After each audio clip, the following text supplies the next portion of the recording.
Dear students, কেমন আছো সবাই? আশা করি সবাই খুব ভালো আছো। এইচএসসি বোর্ড এমসিকিউ কোশ্চেন সমাধানের আজকের ক্লাসে তোমাদের স্বাগতম। আজকে আমরা ফিজিক্স ফার্স্ট পার্টের কাজ শক্তি ক্ষমতা অধ্যায়ের সেকেন্ড পার্ট নিয়ে আলোচনা করছি। যারা প্রথম পার্টটা দেখোনি এখনো, তারা অবশ্যই আমাদের পর্ব 1 পার্ট 1 দেখে আসবে। সেখানে যারা পার্ট 1 এখনো দেখোনি তারা অবশ্যই দেখে নিবা, কারণ সেখানে আমরা অনেক গুরুত্বপূর্ণ অনেক কিছু নিয়ে আলোচনা করছি।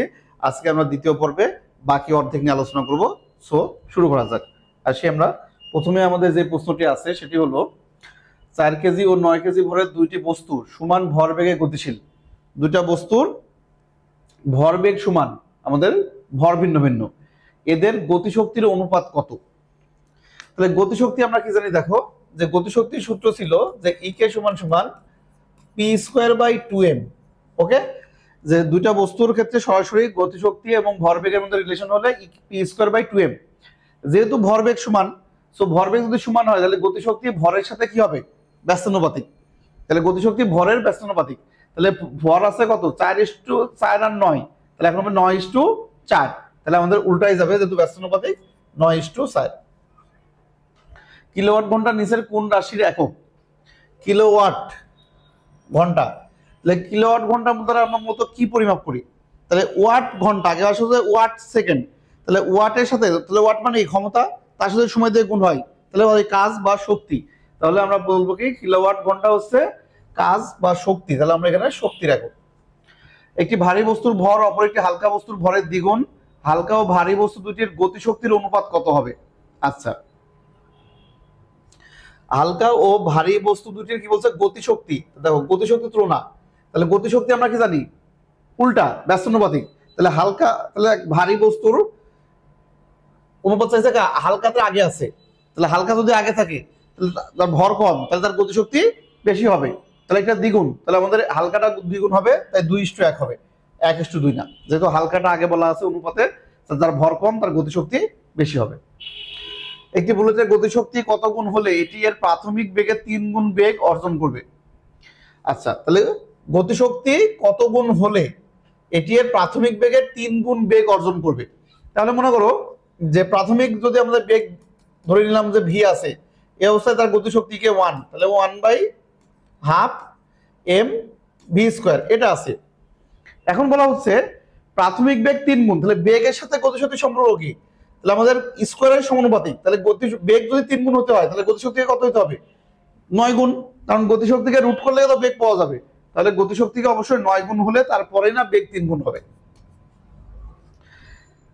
একটি বস্তু ভূমি থেকে 30 মিটার উচ্চতায় আছে, উপর থেকে বস্তুটিকে বিনা বাধায় পড়তে দিলে ভূমি থেকে 8 মিটার উচ্চতায় গতিশক্তি ও স্থিতিশক্তির অনুপাত কত হবে? তাহলে 10 মিটার উচ্চতায় ছিল, দেখো এখানে টোটাল 10 মিটার, তাহলে একটা বস্তু এখানে ছিল যেটার মান 10 মিটার। এখন এখান থেকে সে যখন নামবে, তাহলে বলছে উপর থেকে বিনা বাধায় পড়তে দিলে ভূমি থেকে 8 মিটার উচ্চতায়, তাহলে ভূমি থেকে 8 এই জায়গায়, তাহলে আমাদের এইটুকু হচ্ছে 8 মিটার। ওকে, তাহলে উপর থেকে আসছে কতটুকু? তাহলে 2 মিটার নেমে আসছে। এই মুহূর্তে তার গতিশক্তি ও স্থিতিশক্তির অনুপাত কত হবে? ঠিক আছে, তাহলে যদি আমরা বের করি যে গতিশক্তি আর স্থিতিশক্তির অনুপাত তাহলে কত হয়, তাহলে আমরা এখানে তার বিভব শক্তি কত আছে? mgh, এইচ এর মান 8। ওকে, আর এইখানে তার গতিশক্তি কত আছে? তাহলে গতিশক্তি যদি আমরা বের করি একদম উপরে, একদম উপরের পয়েন্টে বিভব শক্তি কত ছিল? দেখো mg × 10। তাহলে এখানে যদি বিভব শক্তি mg × 8 হয়, এখানে ছিল mg × 10, তাহলে এখান থেকে নেমে আসছে, তাহলে ওইটুক পরিমাণে কি হয়েছে? গতিশক্তিতে কনভার্ট হয়েছে। তার মানে আমরা বলতে পারি এই জায়গার যে গতিশক্তি, সেই গতিশক্তি হচ্ছে mg × 2। ঠিক আছে, mg 10 mg থেকে যদি আমরা 8 mg বাদ দিই, তাহলে যে শক্তিটা থাকবে সেটাই গতিতে কনভার্ট হয়েছে। তাহলে একটা একটা কত গুণ? তাহলে অনুপাত দেখো আমাদের আগে আছে কি যে গতিশক্তি আর স্থিতিশক্তি, তাহলে অবশ্যই কম পরিমাণ আসছে। বিভব শক্তি ছিল, গতিতে আস্তে আস্তে কনভার্ট হচ্ছে, তাহলে এখানে অবশ্যই কি গতিশক্তি কম আর বিভব শক্তি বেশি। একটা 2 mg একটা 8 mg, তাহলে একটা একটা 4 গুণ, তাহলে অনুপাত 1:4 না 4:1? তাহলে আগে আছে গতিশক্তি, তাহলে গতিশক্তি কম, তাহলে 1:4, তাহলে অনুপাত হবে 1:4। কারণ এখানে গতিশক্তি কম আর বিভব শক্তি অনেক বেশি। গতিশক্তি 2 mg, এটা হচ্ছে ইকে আর এটা হচ্ছে ইপি। তাহলে ইকের মান ইপির 4/1 স্প্রিংকে প্রসারিত করলে এদের মধ্যে কোন ধরনের শক্তি সঞ্চিত হয়? তাহলে যে কোনো বস্তুর মধ্যে যে শক্তিটা সঞ্চিত হয় তাকে আমরা কি বলি? বিভব শক্তি বা স্থিতি শক্তি। 30 মিটার উচ্চতা থেকে একটি বস্তুকে বিনা বাধায় পড়তে দিলে কত নিম্নতায় এর গতিশক্তি বিভব শক্তির দ্বিগুণ হবে। আচ্ছা, ওই প্রশ্নের মতোই কিছুটা, যে একটা বস্তু মনে করি এখান থেকে আমাদের কি হচ্ছিল 30 মিটার টোটাল উচ্চতা দেওয়া আছে, এইচ এর মান দেওয়া আছে 30, এখান থেকে পড়ছে। এই অবস্থায় কত নিম্নতায়, তার মানে উপরের দিক থেকে কতটুকু চাইছে, নিম্নতায় এর গতিশক্তি বিভব শক্তির দ্বিগুণ। তাহলে যদি এমন হয় যে ভূমি থেকে যদি আমরা ধরে নিই, তাকে আসলে যে ভূমি থেকে যদি এক্স উচ্চতা হয়, তাহলে গতিশক্তি বিভব শক্তির দ্বিগুণ। তাহলে আমাদের কি আছে, তাহলে আমাদের সূত্র ছিল কি, যে আমরা লিখতে পারি যে এইচ ইজিক্যাল টু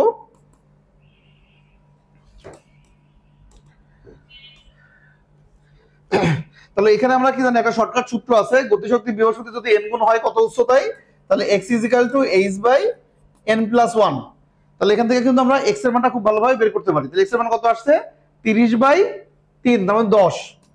তাহলে নিচের দিক থেকে যদি 10 হয়, তাহলে x এর মান যদি 10 হয়, তাহলে উপর দিক থেকে কত, 20 মিটার। তাহলে আমাদের নিম্নতায় বলা আছে, তাহলে 20 মিটার নিম্নতায়, তাহলে শীর্ষ থেকে 20 মিটার নিচে এসে গতিশক্তি বিভব শক্তির দ্বিগুণ হবে, আর ভূমি থেকে 10 মিটার উচ্চতায়। কোন বল ভেক্টরের কার্ল শূন্য হলে বল ভেক্টরটি কি হবে। আচ্ছা, কার্ল যদি শূন্য হয়, যদিও এটা আমাদের ভেক্টর অধ্যায়ের প্রশ্ন, এখানে ভুল করে চলে আসছে হয়তো, যে ভেক্টরের আমাদের বলের কার্ল শূন্য কখন হয়, যখন এটা সংরক্ষণশীল বা অঘূর্ণনশীল হয়, ঠিক আছে। তাহলে কার্ল শূন্য হয় অঘূর্ণনশীল হলে। এম ও 3m ভরের দুইটি বস্তুর গতিশক্তির অনুপাত দেওয়া আছে, রৈখিক ভরবেগের অনুপাত কত। তাহলে আমাদের দেখো সূত্র এখানে আছে, ফার্স্টে লেখা ছিল E = p²/2m। তাহলে একটার ভর m, একটার ভর 3m, গতিশক্তির অনুপাত। তাহলে গতিশক্তির অনুপাত দেওয়া আছে, তাহলে আমাদের রৈখিক ভরবেগের অনুপাত লাগবে। তাহলে এখান থেকে p এর সাথে যদি আমরা রিলেশন করি, তাহলে p এর সাথে রিলেশন হচ্ছে কি 2m ek তার রুট ওভার। তাহলে আমরা বলতে পারি p সমানুপাতিক root over ek into m, এরকম। তাহলে আমাদের বের করতে হবে রৈখিক ভরবেগের অনুপাত। তাহলে ভরবেগের অনুপাত যদি আমরা বের করতে চাই, তাহলে আমরা p1/p2 যদি আমরা করি, p1/p2, তাহলে কত আসে, যে রুটের মধ্যে পুরো মানটাই হবে রুটের মধ্যে। তাহলে উপরে গতিশক্তি, প্রথমে গতিশক্তি আর ভর, তাহলে ভর m, তখন গতিশক্তি 2, তাহলে মনে করা যায় 2m, আর এটার আমাদের কত হচ্ছে 3m আর 1, তাহলে 3m, mm কাটা 2/3, তাহলে √2:√3। তাহলে আমাদের ভরবেগের অনুপাত কত হবে, তাহলে আমাদের হবে √2:√3, তাহলে √2:√3। ওকে, তাহলে আমরা এই সমানুপাতিক সম্পর্ক দিয়ে, যেগুলো অনুপাত সমানুপাতিক সম্পর্ক দিয়ে কাটাকাটি করলে খুব ইজিলি পাওয়া যায়। এরপরে আসি, একটি বস্তুর গতিশক্তি দ্বিগুণ হলে এর বেগ কত হবে। তাহলে গতিশক্তি দ্বিগুণ, যদি গতিশক্তি দ্বিগুণ হয়, তাহলে বেগ আদি বেগের কত পার্সেন্ট হবে। আচ্ছা, বেগ আদি বেগের কত পার্সেন্ট, গতিশক্তি, তাহলে E = ½ mv²। তাহলে গতিশক্তি যদি দ্বিগুণ হয়, তাহলে বেগ হবে কি √2 গুণ, আর √2 মানে কত হয়, √2 মান 1.41, তার মানে 141%। ওকে, স্প্রিংকে প্রসারিত করলে এর মধ্যে কোন ধরনের শক্তি হয়, সেটা আমরা এর আগে বললাম, বিভব শক্তি। কোন বস্তু তার অবস্থানের কারণে কি অর্জন করে, সেটা হচ্ছে আমাদের কোন অবস্থানের কারণে বিভব শক্তি লাভ করে, সে কি অবস্থায় আছে তার উপর ভিত্তি করে। এত উচ্চতা থেকে একটি বস্তুকে বিনা বাধায় পড়তে দিলে ভূমি হতে কত উচ্চতায় এর গতিশক্তি বিভব শক্তির দ্বিগুণ হবে। এই যে আবার একই সব, গতিশক্তি বিভব শক্তির দ্বিগুণ, তার মানে ভূমি থেকে, এবার উচ্চতা চাইছে ভূমি থেকে, সেটা সরাসরি x এর মান। তাহলে x = h/n + 1, তাহলে h এর মান আছে কত 35 ডিভাইডেড বাই আমাদের দ্বিগুণ, তাহলে 2 + 1 3, তাহলে 12 একটু কম 11 পয়েন্ট সামথিং, তাহলে 11.67। কোন একটি বস্তুকণার গতিশক্তি ভরবেগের মধ্যে লেখচিত্র একটি কেমন হবে। আচ্ছা, গতিশক্তি এরিকে, তাহলে আমরা কি বললাম যে ইকে সমানুপাতিক p²/2m। তাহলে ইকে সমান যদি p², একটা একঘাত একটা দ্বিঘাত, তাহলে একটা একঘাত একটা দ্বিঘাত হলে কি হয়, পরাবৃত্তাকার। তাহলে আমাদের কি হবে, পরাবৃত্তাকার, পরাবৃত্ত। 15 মিটার উঁচু গাছের ডাল হতে এত ভরের একটি আম নিচে কাদার মাটিতে পড়ে 10 সেন্টিমিটার গর্তের সৃষ্টি করে, তাহলে ভূমি হতে কত উচ্চতায় আমটির বিভব শক্তি এর গতিশক্তির দ্বিগুণ হবে। আচ্ছা, তাহলে ভূমি হতে কত উচ্চতায় আমটির বিভব শক্তি গতিশক্তির দ্বিগুণ। তাহলে এই যে মাটির মধ্যে গর্ত সৃষ্টি করে না করে, এটা তো আমাদের কোনো কাজে আসবে না, আমাদের সরাসরি উচ্চতা দেওয়া আছে, ঠিক আছে। তাহলে আমরা এখান থেকে একবারে করে ফেলতে পারবো। তাহলে x = 15 ডিভাইডেড বাই, এখন দেখো এখানে বলা আছে বিভব শক্তি গতিশক্তির দ্বিগুণ, কিন্তু আমাদের ছিল কি গতিশক্তি বিভব শক্তি যত গুণ হয় সেটা হয় n এর মান। তাহলে বিভব শক্তি গতিশক্তির দ্বিগুণ হলে গতিশক্তি বিভব শক্তির অর্ধেক, তাহলে এখন আমাদের হবে হাফ প্লাস 1, তার মানে 3/2। তাহলে 3/2 উল্টে গেলে 15/30, তাহলে আসছে কত 10। তাহলে আমাদের 10 মিটার, তাহলে অ্যান্সার হবে 10 মিটার। তাহলে কিন্তু এইটা শুধুমাত্র কনফিউশন তৈরি করার জন্য দিয়েছে যে আমটির মাটির মধ্যে গর্ত হয়ে গেল 10 সেন্টিমিটার, ওটা কোনো কাজেই আমাদের লাগবে না, কারণ আমাদের ভূমি স্পর্শ করার আগেই তো চেয়েছে, সো ওইটা দিয়ে তো আমাদের কোনো কাজে লাগছে না। গতিশীল বস্তুর বেগ 2/3 হলে গতিশক্তি কত গুণ হবে?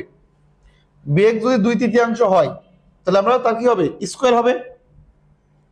তাহলে স্কোয়ার করে দিলে 2/3কে 4/9, তাহলে আমাদের হবে কত 4/9, কারণ গতিশক্তি কে সমান v square, half m v square.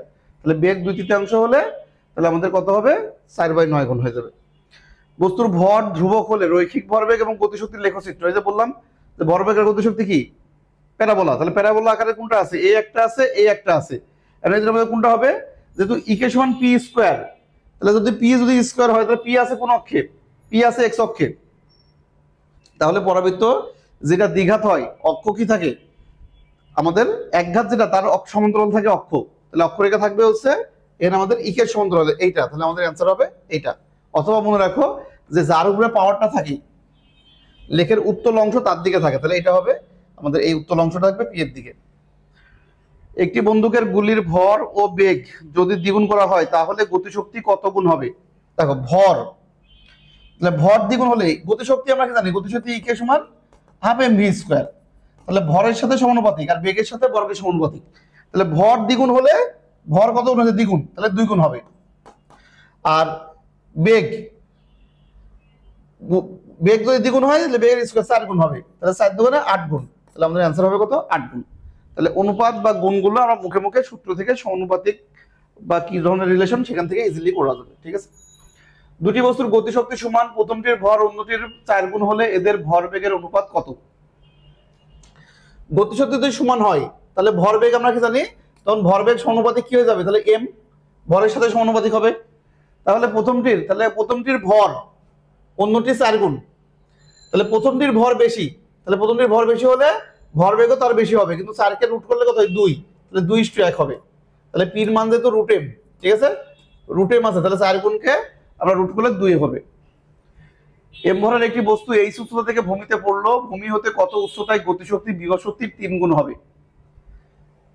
কত উচ্চতায় গতিশক্তি বিভব শক্তির 3 গুণ, তাহলে এখানে ঠিক আছে এর মান 3, তাহলে h/3 + 1, তাহলে h/4, ভূমি থেকে h/4 উচ্চতায় আসলে ওইটা হবে। কোন বস্তুতে F একাত মানের বল 2 সেকেন্ড ক্রিয়া করায় বলের দিকে বেগ হয় এত, ক্ষমতা কত? তাহলে ক্ষমতা সূত্র আমরা কি জানি যে ক্ষমতা P = FV, আর এবং ক্ষমতা যদি স্কেলার রাশি তার মানে F.V, তাহলে F আর V এর ডট গুণনকে বলা হয় ক্ষমতা। তাহলে আমরা ডট গুণন করে ফেলো, কত আসে 3 × 3 + 4 - 1, তাহলে 7 - 1 6। আচ্ছা এখানে আমাদের হচ্ছে 6 ওয়াট, হ্যাঁ 6 ওয়াট আমাদের আছে অলরেডি। এখানে ভেক্টর আকার তো হবেই না, ক্ষমতা কি ভেক্টর আসে, তাহলে ভেক্টর যেগুলো আছে সেগুলো তো অপশনে আগেই বাদ, ঠিক আছে ওকে। এখন আসো 22 নাম্বার, 40 মিটার উঁচু হতে একটি বস্তু ভূমিতে পড়লো, বস্তুটি ভূমিতে কত বেগে পড়বে? আচ্ছা 40 মিটার উঁচু থেকে যদি কোনো বস্তু মাটিতে পড়ে তাহলে আমরা কি জানি যে ভি সমান √2gh, পরন্ত বস্তুর জন্য বেগ এই উচ্চতা থেকে যদি কোনো বস্তু নিচে মাটিতে পড়ে তাহলে তার বেগ কত হবে √2gh। তাহলে এটা করলে কত আসে, মিটার মিটার তো হবেই না, একটা আছে -28 আর একটা আছে 28, তাহলে তো অঙ্ক করাই লাগে না, যেহেতু একটা বস্তু কি বলছে উঁচু হতে ভূমিতে পড়বে তাহলে অবশ্যই একটা নির্দিষ্ট বেগে আঘাত করবে, -28 হওয়ার কোনো সম্ভাবনা নয়, তাহলে 28 মিটার/সেকেন্ড এটাই হবে। তাছাড়া সূত্রে বসায় দেখতে পারো। একটি বস্তু ভূমিতে পড়লো, ভূমি হতে কত উচ্চতায় বস্তুটির গতিশক্তি বিভব শক্তির দ্বিগুণ, গতিশক্তি বিভব শক্তির দ্বিগুণ, তাহলে আমাদের n এর মান 2 হবে, তাহলে 40/2 + 1 3, তাহলে 40/3 মানে 13.33। কোন বস্তুকে ভূমি হতে খাড়া উপরের দিকে নিক্ষেপ করার কিছু সময় পর আবার ভূমিতে ফিরে এলো, তাহলে উচ্চতা h বনাম গতিশক্তি, উপরে নিক্ষেপ করলাম আবার ফিরে আসলো, তাহলে উচ্চতার সাথে গতিশক্তি। তাহলে আমরা কি জানি একটা বস্তু যখন নিচ থেকে উপরে মারা হয় তখন সে আস্তে আস্তে উপরে ওঠে, তার গতিশক্তি কি হয়, নিচের থেকে উপরে ওঠার সময় বেগ হ্রাস পায়, গতিশক্তি আস্তে আস্তে হ্রাস পায়, তাহলে গতিশক্তি কি হবে আস্তে আস্তে হ্রাস পাবে, উচ্চতা যত বাড়বে গতিশক্তি তত হ্রাস পাবে, তাহলে গতিশক্তি হ্রাস কোনটা বলছে এইটা, উচ্চতার সাথে গতিশক্তি হ্রাস কিন্তু এইটা। অনেকে এইটা ভেবো না তোমরা যে উচ্চতা, দেখো এখানে কিন্তু উচ্চতা আস্তে আস্তে বাড়ছেই, উচ্চতা কিন্তু কমেনি। তাহলে তোমরা যদি বলতে পারো বস্তু যখন উপরে উঠবে কমতে কমতে একসময় জিরো হবে, আবার যখন নামবে তখন তো বাড়বে, কিন্তু আবার যখন নেমে আসে তখন তো এইচ এর মান বাড়ে না, তখন তো এইচ এর মান কমে যায়। তো এখানে গ্রাফে কিন্তু আমাদের কমা, এইচ এর মান সবসময় বাড়ার দিকে আছে, এইচ এর মান কিন্তু কমার দিকে নাই। তাও সো এটা হওয়ার কোনো সম্ভাবনা নাই, ওইটা হবে না। ওইটা যদি মনে করো তাহলে ভুল হবে, অ্যান্সার হবে কিন্তু এইটা। ওকে, যদি গতিশক্তি কে, ভর এম এবং ভরবেগ পি হয়, তবে কোন সম্পর্কটি সঠিক? ইকে সমান পি স্কয়ার বাই 2m হয়। তাহলে গতিশক্তি কে লিখছে, তাহলে কে সমান পি স্কয়ার বাই 2m, তাহলে পি স্কয়ার বাই 2m এটা ইকের জায়গায় আমরা শুধু কে লেখা হয়েছে, ওটা কোনো প্রয়োজন না, প্রতীক যা ইচ্ছা তাই হতে পারে। ওকে, 2 কেজি ভরের একটি বস্তুর গতিশক্তি এত হলে ভরবেগ কত? তাহলে একটু আগে আমরা যে গতিশক্তি একই কথা, ইকে সমান আমরা বললাম পি স্কয়ার বাই 2m। তাহলে এটা দেখো এমসিকিউতে এটা অনেক আসে, ঠিক আছে, এই রিলেশনটা অনেক কাজে লাগে। তাহলে গতিশক্তি দিয়ে আছে 1 জুল, তাহলে গতিশক্তি যদি 1 হয় তাহলে এটা যদি আমরা গুণ করি, ভর আছে 2, 4 কে রুট করলে 2, তাহলে আমাদের ভরবেগ কত হবে? 2 হবে। বিভব শক্তির মাত্রা কোনটি? বিভব শক্তি বা শক্তি তো একই জিনিস, আর শক্তি মানে আবার কাজ, তাহলে কাজের মাত্রা, কাজ মানে কি বল ইনটু সরণ, তাহলে বলের মাত্রার সাথে আবার কি হয়? গুণ হবে। তাহলে এম বলের মাত্রা ml টি ইনভার্স 2, তাহলে সরণ দিয়ে গুণ করলে ml স্কয়ার টি ইনভার্স 2। সব মুখস্থ করবে না, তুমি বের করে নিবা। ভর এবং বেগ উভয়কে বৃদ্ধি করে যথাক্রমে 3 গুণ করা হলে গতিশক্তির বৃদ্ধির পরিমাণ কত গুণ?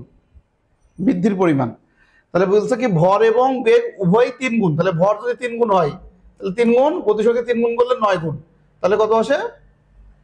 3 নাম 27 গুণ, তাহলে আমাদের গতিশক্তি হবে কি 27 গুণ হবে। কে বল ধ্রুবকের একটি স্প্রিং এ টি পরিমাণ টান প্রয়োগ করা হলো, ফলে দৈর্ঘ্য এক্স পরিমাণ বৃদ্ধি হলো, এই অবস্থায় স্প্রিংয়ের সঞ্চিত বিভব শক্তি। ওকে, তাহলে স্প্রিং এর বিভব শক্তি, তাহলে বিভব শক্তি আমরা কি জানি? স্প্রিং এর বিভব শক্তি ইপি সমান সমান হাফ কে এক্স স্কয়ার। ওকে, তাহলে অপশনে কি আছে দেখো, এইটা দিয়ে কোনো অপশন নাই, হাফ কে এক্স স্কয়ার আমাদের নাই, আমাদের কে টি দিয়ে আছে, অপশনের মধ্যে টি আছে মেইনলি, তাহলে টি কে আমাদের নিয়ে আসতে হবে। তাহলে টি কি ছিল? টি পরিমাণ টান বল প্রয়োগ করা হয়েছে, তাহলে আমরা টান বল যদি টি হয় তাহলে আবার সূত্র কি জানি? যে T is equal to K into X. তাহলে অপশনে আমরা বেশিরভাগ জায়গায় কে দেখতে পাচ্ছি এক্স কম, তাহলে আমরা আগে থেকে এক্স এর মানে যদি বের করি তাহলে এক্স ইজ ইকুয়াল টু কি আসে? টি বাই কে। তাহলে এক্স ইকুয়াল টু যদি টি বাই কে হয় তাহলে বসাবো এখানে হাফ ইনটু কে ইনটু এক্স এর স্কয়ার, তাহলে টি স্কয়ার বাই কে এর স্কয়ার, তাহলে এটা কাটাকাটি করলে টি স্কয়ার বাই 2k, তাহলে টি আর কে এর মধ্যে রিলেশন নিয়ে আসলে টি স্কয়ার বাই 2k হবে। টি স্কয়ার বাই 2k আছে কিনা? হ্যাঁ, তাহলে টি স্কয়ার বাই 2k, তাহলে বিভব শক্তি সূত্র মান হবে টি স্কয়ার বাই 2k। তাহলে আমাদের জাস্ট রাশির সূত্র নিয়ে কাজ। গতিশীল বস্তুর বেগ দ্বিগুণ হলে গতিশক্তি হবে হাফ এম ভি স্কয়ার, তাহলে বেগ যদি দ্বিগুণ হয় তাহলে গতিশক্তি কত গুণ হবে? 4 গুণ হবে। নিচের কোন বস্তুর গতিশক্তি বেশি, তাহলে গতিশক্তি মানে হাফ এম ভি স্কয়ার, তাহলে এম ইন্টু ভি স্কয়ার যদি আমরা করি 4, তাহলে এখানে থাকছে 4, এম ইন্টু ভি স্কয়ার এখানে 16, এম ইন্টু ভি স্কয়ার 9 আর 2 18, এম ইন্টু ভি স্কয়ার 4 12, তাহলে এটা সবচেয়ে বেশি হচ্ছে। তাহলে গতিশক্তি 2m আর বেগ 3v হলে বর 2 আর এটা 3 স্কয়ার 9, 9 ধরে 18 সবচেয়ে বেশি। 1 কেজি ও 4 কেজি ভরের দুটি বস্তু একই গতিশক্তি নিয়ে চলছে, এদের রৈখিক ভরবেগের অনুপাত হবে কত? গতিশক্তি বলছে কি একই গতিশক্তি, গতিশক্তি যখন কনস্ট্যান্ট তখন আমরা কি দেখছিলাম? গতিশক্তি কনস্ট্যান্ট হলে ভরবেগ সমানুপাতিক রুট এম, তাহলে ভরবেগের মান এম এর রুটের সমানুপাতিক, তাহলে এদের রৈখিক ভরবেগ কত হবে? 1:2, তাহলে আমাদের অনুপাত হবে 1:2। তাহলে দেখো খুবই কিন্তু সহজ সহজ আমাদের এমসিকিউ, তাহলে এগুলো প্র্যাকটিস করলে কিন্তু বোর্ড পরীক্ষার এমসিকিউ খুব ইজিলি পারা সম্ভব। গতিশক্তির মাত্রা, তাহলে শক্তি মানেই তো আমরা একটু আগেই বললাম গতিশক্তি বিভব শক্তি কাজ যাই বলুক সবগুলোর মাত্রা একই, তাহলে আমাদের কত ছিল? এটা ml স্কয়ার টি ইনভার্স 2।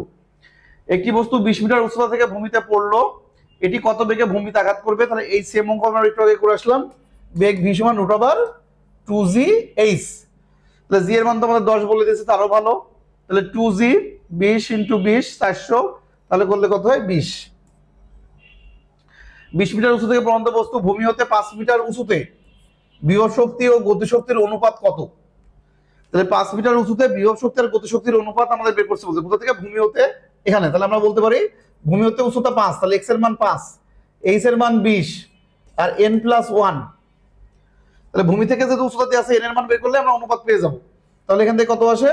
যে n + 1 = 4, তাহলে n এর মান আসে 3, তাহলে n এর মান যদি 3 হয় তাহলে আমাদের বলছে গতিশক্তি বিভব শক্তির অনুপাত, তাহলে একটা 3 গুণ, তাহলে আমাদের গতিশক্তি বিভব শক্তির 3 গুণ, কিন্তু এখানে অনুপাত চাইছে কার? বিভব শক্তি ও গতিশক্তির। তাহলে আমাদের গতিশক্তি আর বিভব শক্তি আমাদের এখান, এটা মানে কি? এটা মানে হচ্ছে ইকে সমান সমান 3 ইপি, এই যে এন, এই সূত্র দিয়ে এইচ সমান সমান এইচ বাই এক্স, এই এইচ এক্স সমান সমান এইচ বাই এন প্লাস 1, এখানকার যে এন, সেই এনটা হচ্ছে গতিশক্তি আর বিভব শক্তির অনুপাত, ঠিক আছে? তাহলে ইকে বাই ইপি এই অনুপাতটা পাচ্ছি আমরা 3 বা 3:1, কিন্তু এখানে কে আছে আগে? আগে আছে বিভব শক্তি, তাহলে 3:1 এর পরিবর্তে 1:3 হবে। তাহলে অ্যান্সার হবে 1:3। আর 3:1 তো নাই, অপশনে যেহেতু নাই, কনফিউশন তো আরো কমে গেল। 2 কেজি ভরের একটি বস্তুর ভরবেগ এত হলে গতিশক্তি কত? তাহলে ভরবেগ দেওয়া আছে, গতিশক্তি, তাহলে গতিশক্তি আমরা কি জানি যে কে সমান p²/2m, তাহলে p² করো 4, 2 ইনটু m, m এর মান 4, তাহলে কত হয় 1, তাহলে 1। ভূমির সাথে এত কোণে আনত এত দীর্ঘ একটি ঢালু পথে এত ভর বিশিষ্ট একটি বস্তু যে গতিশক্তি প্রাপ্ত হবে তার মান কত? ওকে, তাহলে ভূমির সাথে কত ডিগ্রি আছে? 30 ডিগ্রি কোণে আনত। তাহলে দেখো যে ভূমির সাথে 30 ডিগ্রি কোণে আনত, এই হচ্ছে আমাদের 30 ডিগ্রি। 5 মিটার দীর্ঘ একটি ঢালু পথ, তাহলে এটা দেওয়া আছে 5 মিটার, এই পথের দৈর্ঘ্যটা 5 মিটার। 100 গ্রাম ভর বিশিষ্ট একটি বস্তু যে গতিশক্তি প্রাপ্ত হবে, তাহলে এখানে আছে কত? 100 গ্রাম ভর, 100 গ্রাম মানে 0.1 কেজি। এখন দেখো এখান থেকে যখন নেমে আসবে এখানে গতিশক্তি এই পয়েন্ট এই উচ্চতার বিভব শক্তি সমান হবে, তাহলে আমরা সরাসরি কি করতে হলো mgh, আর এখানে h এর মান কত? 5 sin 30 ডিগ্রি, তাহলে এটার মান যদি 5 sin 30 ডিগ্রি হয় তাহলে আমরা পেয়ে যাচ্ছি আমাদের হচ্ছে m মানে 0.1, g 9.8, আর h এর মান এটা 5 sin 30 এর মান কত? হাফ, তাহলে 2.5। তাহলে এটা যদি আমরা করি তাহলে কত আসে? তাহলে 2.5 ইন্টু এটা, তার মানে 0.25 ইন্টু 9.8, 9.8 কে যদি আমরা 10 ধরি 2 পয়েন্ট সামথিং হয়, তাহলে 2 পয়েন্ট সামথিং মানে হচ্ছে 2.45, এটা হবে অ্যান্সার। সংকুচিত অবস্থায় স্প্রিং এর ভিতর কোন শক্তি স্থিতি থাকে? এটা এর আগেও আমরা বলছি স্থিতি শক্তি থাকবে। ওকে, তাহলে নেক্সটে আসি আমরা। সমায়তনের একটি লৌহ গোলক ও একটি টেনিস বলের ভরবেগ সমান হবে। আচ্ছা, আয়তন সমান, দুইটার আয়তন সমান বলছে, একটা লৌহ, একটা লোহার গোলক আর একটা টেনিস গোলকের, বলছে ভরবেগ সমান হইতে হলে লৌহ গোলকের গতিশক্তি বেশি হবে। আচ্ছা দেখো যে একটা লৌহ আর একটা যদি টেনিস বল হয় এবং তাদের কি বলছে আয়তন যদি সমান হয়, তাহলে অবশ্যই লোহাটা কি ভারী, তার মানে লৌহ গোলক বলতে গেলে কি বলছে এটা হচ্ছে ভারী আর এটা হচ্ছে হালকা, এবং উভয়ের কি ভরবেগ যদি সেম হয় তাহলে ইকে সমান সমান p²/2m, তাহলে ভরবেগ যখন সেম হবে তখন গতিশক্তি ভরের ব্যস্তানুপাতিক, তাহলে ভারীটার কি হবে? গতিশক্তি কম হবে, আর হালকাটার গতিশক্তি বেশি হবে। তাহলে লৌহ বল যদি ভারী, তাহলে লৌহ বলের গতিশক্তি কি হবে? কম হবে। তাহলে টেনিস বলের গতিশক্তি বেশি হবে, হ্যাঁ এটা সঠিক, টেনিস বলেরটা বেশি হবে, তাহলে অবশ্যই টেনিস বলেরটা বেশি হবে। 1 সেন্টিমিটার পুরুত্বের এবং 200 গ্রাম ভরের মিটার স্কেলকে আনুভূমিক অবস্থা থেকে খাড়া করলে বিভব শক্তি। 1 সেন্টিমিটার পুরুত্ব দেওয়া আছে এবং মিটার স্কেল, মিটার আমরা বলতে পারি এই দৈর্ঘ্যটা হচ্ছে 1 মিটার, ঠিক আছে? দৈর্ঘ্য 1 মিটার আর এই পুরুত্ব, তাহলে পুরুত্ব দিয়ে আছে 1 সেন্টিমিটার, তাহলে 0. আমাদের হচ্ছে 1, তাহলে 0.01 মিটার। তাহলে বলা হচ্ছে যে খাড়া করা হয়েছে, এটাকে যদি আমরা এভাবে খাড়া করি তাহলে mg ইনটু ডেল এইচ, তাহলে m এর মান কত? m এর মান 200 gram, 0.2 into 9.8 into del h, del h কত? যে 1 এর অর্ধেক মাইনাস আমাদের এই 0.01 এর অর্ধেক, ঠিক আছে? যে কত উচ্চতায় ভরকেন্দ্র প্রথমে ছিল এই পুরুত্বের অর্ধেকে, পরে গেল হাইটের অর্ধেকে। সো এটা যদি আমরা বসাই দিই, ক্যালকুলেশন করে ফেলো, তাহলে অ্যান্সার চলে আসবে। তাহলে এটার অ্যান্সার আসে 0.970, তাহলে 970 ডি নাম্বার। 60 মিটার উচ্চতা থেকে একটি বস্তুকে বিনা বাধায় পড়তে দিলে ভূমি হতে কত উচ্চতায় গতিশক্তি বিভব শক্তির অর্ধেক হবে? কত উচ্চতায় গতিশক্তি বিভব শক্তির অর্ধেক হবে, ঠিক আছে? তাহলে বিভব শক্তির অর্ধেক, তার মানে হাফ, এর মানে হাফ, তাহলে 60 বাই, তাহলে অ্যান্সার কত আসে দেখো যে 60 বাই হাফ প্লাস 1, তাহলে হাফ প্লাস 1 মানে 3/2, 2 120, 120 বাই 3 মানে 4, তাহলে 40, তাহলে কত হবে? 40 মিটার উচ্চতায়। ক্রেনের সাহায্যে এত ভরের বস্তুকে এত সমুদ্রের ট্রেনে তোলা হলো, ক্রেনের ক্ষমতা, তাহলে ক্রেনের ক্ষমতা P = FV, আর F মানে mg, তার মানে mgv, তাহলে 500 ইন্টু 0.02 ইন্টু কি দেওয়া আছে? ট্রেন তোলা করলে ট্রেনের ক্ষমতা, আচ্ছা এটাই বেগ, তাহলে বেগের মান 0.2 যদি হয় তাহলে 500 ইন্টু 9.8 করে ফেলি, 500 ইন্টু 9.8 ইন্টু 0.2, 0.2 যদি হয় তাহলে এখানে হবে, যদি আমরা 10 ধরি তাহলে 10 ইন্টু 0.2, তাহলে কোন করলে কত হবে? 2, 2 ইন্টু 500 1000, তাহলে 1000-এর একটু আমাদের কি থাকবে, যে 1000-এর সাথে একটু কম, তাহলে 1000-এর কম কত আছে? 980, সেটা অবশ্যই 980 হবে।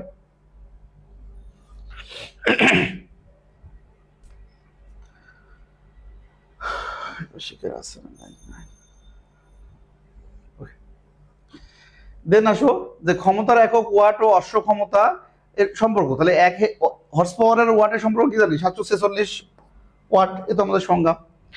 কোন যন্ত্র কর্তৃক এফ ধ্রুব বল প্রয়োগে কোন বস্তু ভি ধ্রুব বেগে গতিশীল হলে যন্ত্রের ক্ষমতা কত?